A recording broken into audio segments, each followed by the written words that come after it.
where the maples meet the sky. Amy's got a kettle in a mountain high, camera rolling, chipper by the door, a farmhouse life and so much more.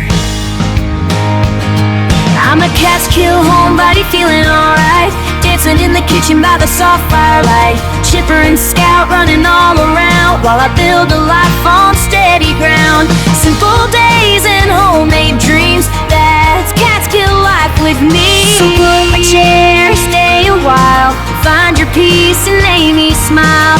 Hi everybody, welcome to my channel, Catskill Mountain Homebody. My name's Amy. Alright, welcome to a recipe video. Tonight we are going to make dinner in the crock pot. And this is a recipe that I have not done on this channel yet. Alright, before we start, let me sit down and tell you what's going on in the Catskills. It is a hot August day in the Catskills, and tonight a cold front's coming in. So it's going to be cold, not cold, but in the 50s tonight here in the Catskills. It's now mid-August. And the reason I'm telling you about the heat wave is because the main air conditioner in our house broke yesterday. It's a little hot in the house. We have repair people coming tomorrow to take a look at it and see what it needs. So that's why I'm doing a crock pot recipe. I don't really want to be cooking a big meal on the stove tonight when it is going to be very hot. So we are going to do a recipe that I have made for many years in the crock pot. And it is, I always feel like it sounds less appetizing than it is, but it's a Salisbury steak recipe. That might not sound appetizing, but actually it is a very delicious recipe that I've made for a long time. And you can do it right in the crock pot. So it does take a little bit of cooking. You're gonna make the beef patties, fry them to brown them, and then you're gonna make the sauce in the pan, and then pour it into the crock pot with the beef and some vegetables. But then it cooks in the crock pot all day, and you can serve it with mashed potatoes or noodles. I think I'm gonna do noodles. Salisbury steak always reminds me of my mom, because when my mom went away to college in the 60s, she hated the food there, and she lived on campus, even though she only went away to college like 40 minutes away from her parents' house. The one meal that she remembered hating the most from college was Salisbury steak. So every time I make Salisbury steak, I think of my mom hating Salisbury steak. But believe me, this recipe is going to taste better than my mom had in college. All right, well, it's still morning. The house is fairly cool, but we're going to try to get this crock pot recipe going so we have a nice dinner, and hopefully we'll have air conditioning tomorrow. Either way, it's going to be cooler tomorrow in the Catskills. All right, let's go in the kitchen and start cooking this delicious recipe. All right, I have a big bowl out because we're going to mix the ground beef in here first before we fry the Salisbury steak. So if you don't know, Salisbury steak is ground beef patties in a brown gravy with onions and mushrooms. So that's the basics of what it is. So we have to mix up the ground beef with different seasonings first, and then we're gonna fry them, and then we're gonna make the gravy. And then we're gonna put it all in the crock pot, and it's gonna be great. So let me pull out all the ingredients I need for the ground beef mixture first. Okay, this is what we're gonna need for the ground beef mixture. Get a big bowl. I have about 1.5 pounds of ground beef. We're gonna need 1 egg, 3 tablespoons of milk. This is a minced red onion mixed with minced garlic. It's about 2 tablespoons of onion and a tablespoon of garlic. We're going to need some onion powder, 1/3 cup of Panko breadcrumbs, and salt and pepper to taste. So we're going to mix all that in this bowl, and then we're going to form into 6 patties.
My dinner is in the crock pot cooking. So dinner is done. All I have to do is make some noodles. I'll show you how it looks at the end. I will put the ingredients and the directions for this recipe in the description of the video. So, as I mentioned, it's a very hot day out, and it's kind of sunny, although it's supposed to rain later. But it is 87 degrees outside with high humidity, and our air conditioning is not working on our main level of our house. So let me show you what the temperature is inside right now. All right, it's 77 degrees in the living room, which is warmer than we would normally keep it. So I am anticipating we are going to have to put another new air conditioner in Monday. Hopefully it'll be done Monday. There's a cold front coming in, so it's only going to be high of 70 tomorrow and for the rest of the week, so I'm not really too worried. All right, what's happening in my house here in the Catskills? A couple things. I'm getting ready to go back to work because school is going to start soon. So I am gearing up, getting all my classes organized, doing meetings at my school, and all that fun stuff. So I'm kind of happy about that. I get sick of summer. I get bored, honestly, in the summer. I really like the structure of my school work life. And I really love teaching, so I really miss teaching when I'm off in the summer. I know that sounds crazy, but it's true. So that's a little bit of what's happening here. I hope you guys are all getting excited for fall and Halloween. In the Catskills, it's the most beautiful time of year. I love the fall. So I always get excited at this point in the year when I know the leaves are going to change soon and the crisp weather is going to come back, and I'll be able to get my pumpkins and decorate with mums outside and make my house scary for Halloween. I love all of it. I can't wait. Chipper is very excited for fall. Just kidding. He doesn't care. He doesn't care. He doesn't know the difference. He's an indoor dog. He's an indoor pug, so he doesn't go outside. When I come back, I will show you putting together the last touches on my Salisbury Steak dinner, but it didn't take very long to throw together. That meal will feed 4 adults. I don't think we'll even finish it. So if you have 6 patties, that's plenty of food for 4 people. If you have more people, you could double the recipe. But make sure you have a big crock pot. All right, so we'll see how the meal comes together. Thank you for joining me. Please consider subscribing if you like videos on cooking, decorating, baking, and life in the Catskills. All right, stay tuned for the finished dinner.